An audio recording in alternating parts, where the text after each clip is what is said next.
మీ ఎలాంటి వ్యాపార ప్రకటనలకైనా వెంటనే మా ఛానల్ సంప్రదించండి. ఓం సదాశివసమారంభాం వ్యాసశంకరమధ్యమాం అస్మదాచార్యపర్యంతాం వందే గురుపరంపరాం.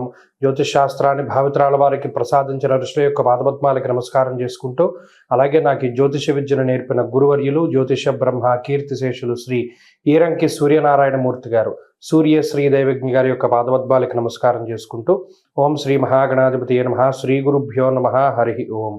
వీక్షకులందరికీ నమస్కారం. ఫిబ్రవరి నెల 1వ తారీఖు లగాయతూ ఫిబ్రవరి 6వ తారీఖు వరకు ఉండేటువంటి గ్రహగతుల ఆధారంగా 12 రాసుల వారికి ఈ వారం ఏ విధమైనటువంటి శుభాశుభ ఫలితాలు కలగబోతూ ఉన్నాయో ఈ కార్యక్రమం ద్వారా తెలుసుకుందాం. అందులో భాగంగా ఈ వారం ఉండేటువంటి గ్రహగతులను గమనిస్తే, ఈ వారంలో గురువు మిథున రాశి యందు వక్రగతిలో సంచారం చేస్తూ ఉన్నారు. అలాగే కేతువు సింహరాశి యందు సంక్రమణం చేస్తూ ఉన్నారు.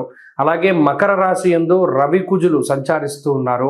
కుంభరాశి యందు శుక్రగ్రహం, బుధగ్రహం, రాహుగ్రహం సంచరిస్తూ ఉన్నారు. మీనరాశి యందు శనేశ్వరుడు ఉన్నారు. అలాగే చంద్రుడు ఈ వారంలో కర్కాటక రాశి మొదలు తులారాశి వరకు సంచారం చేయబోతూ ఉన్నారు. ఇటువంటి పరిస్థితుల్లో 12 రాశుల వారికి ఏ విధమైనటువంటి ఫలితాలు కలగబోతున్నా తెలుసుకుందాం. అందులో భాగంగా వృశ్చిక రాశి వారికి ఈ వారం అనుకూలించేటువంటి గ్రహాల యొక్క సంఖ్య పెరిగింది. గత వారంతో పోల్చుకుంటే చతుర్థ స్థానమందు శుక్రబుధులు యోగించడం, తృతీయ స్థానమందు రవికుజులు యోగించడం, చంద్రుని యొక్క బలం అధికంగా ఉండడం, వెరసి 5 గ్రహాల తాలూకు శుభ ఫలితాలు ఉన్నాయి. చాలా కాలంగా ఈ రాశి వారు మానసికమైనటువంటి శారీరకమైనటువంటి ఇబ్బందులు ఎదుర్కొంటూ వస్తూ ఉన్నారు. ఈ వారంలో వాటిని అధిగమించగలుగుతారు. ప్రత్యేకించి దశమ కేంద్ర స్థిత చంద్రుడు ఎత్ర కార్యార్థ సాధనం అంటే ఏ పనైనా చేయగలిగేటువంటి కావలసినటువంటి శక్తిని ఇస్తారు. యథామాత సుతాన్ రక్షే తథా రక్షసి చంద్రమాహ అన్నారు. అంటే ఇక్కడ చంద్రబలంలో ప్రధానంగా ఓ తల్లి తన బిడ్డని ఏ విధంగా కాపాడుకుంటుందో ఆ మాదిరిగా ఈ వారంలో చంద్రుడు మీకు పరిపూర్ణమైన ఆరోగ్యాన్ని, పరిపూర్ణమైనటువంటి ఐశ్వర్యాన్ని, సౌందర్యాన్ని, అలాగే మాట్లాడేటువంటి విధానంలో లావణ్యతకి కూడా ఈయన కారణమవుతారు. మీరు గమనించండి, ఈ రాశ్యాత్తు చతుర్థ స్థానమందు ఉన్నటువంటి శుక్రబుధుల యొక్క యుతి నూతన వస్తువులు, నూతన వాహనములు, నూతన వస్త్రములు ఇటువంటి వాటికి కొనుగోలుకి ఈ గ్రహస్థితి సంపూర్ణంగా యోగిస్తూ ఉంటుంది. అలాగే ఉద్యోగపరమైనటువంటి ఎదుగుదలకి అవకాశం ఉంటుంది. మరీ ముఖ్యంగా ఎవరైనా ప్రాంతం మార్పు అంటే పలానా ప్రాంతంలో ఉద్యోగం చేస్తున్నాం, వేరే ప్రాంతానికి వెళితే బాగుంటుంది అనుకునేటువంటి వాళ్ళకి ఈ వారంలో ఉండేటువంటి గ్రహస్థితి స్థాన మార్పుని సైతము సూచిస్తూ ఉన్నది. అలాగే తృతీయ స్థానమందు రవికుజుల యొక్క యుతి మంచి ఆత్మస్థైర్యానికి కారణమవుతూ ఉంటుంది.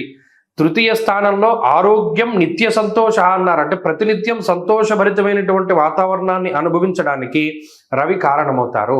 అలాగే ఇష్టసిద్ధి, మీకు నచ్చినటువంటిది జరగడానికి కుజుడు కారణమవుతారు. కాబట్టి ఈ రకంగా చూసుకున్నప్పుడు ఈ 5 గ్రహాల తాలూకు అనుకూలతల వల్ల వృశ్చిక రాశి వారు ఈ వారంలో మరింత లాభపడబోతూ ఉన్నారు. చాలా సానుకూలమైనటువంటి ఫలితాలే గోచరిస్తూ ఉన్నాయి.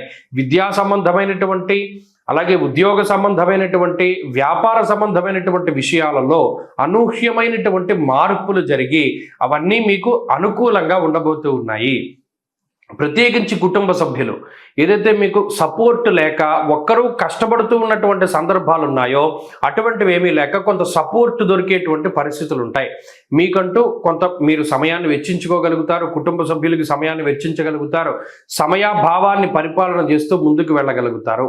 ఈ వారంలో మరింత అనుకూలమైనటువంటి ఫలితాలని ఈ వృశ్చిక రాశి వారు సాధించడానికై అర్ధాష్టమ రాహు దోష నివారణకై దుర్గా సప్తశ్లోకి పారాయణ చేస్తూ ఉండడం చెప్పదగినటువంటి సూచన. ఈ వారంలో కలిసి వచ్చేటువంటి రోజు శుక్రవారంగా చెప్పవచ్చును. అదృష్ట సంఖ్య 5, అదృష్ట వర్ణము తెలుపు. తదుపరి ధనురాశి.